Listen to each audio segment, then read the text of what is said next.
In this video, we'll show you how to replace the low beam headlight bulbs on your Ford Edge. This is located in the front of the vehicle and on the back side of the headlight housing. Let's get started.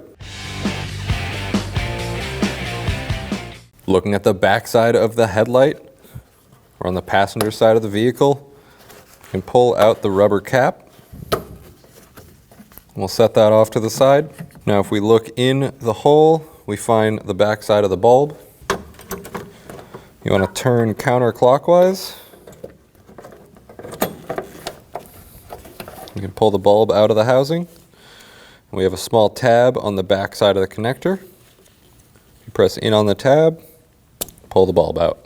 You always want to check the terminals for any damage or corrosion, any signs that they may have gotten hot. These look good. We can plug the bulb in. It's very important at this stage to try not to touch the bulb itself. If you do, that can become a hot spot from the oils from your hands, and eventually the bulb will blow. Start to get the bulb in, tuck the wiring harness.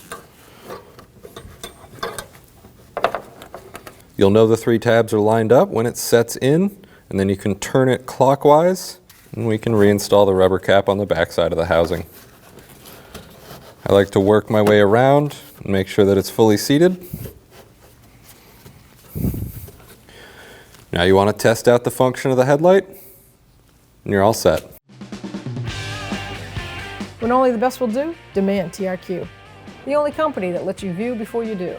TRQ is committed to offering the highest quality aftermarket auto parts that are engineered for peace of mind. Thanks for using and viewing with TRQ.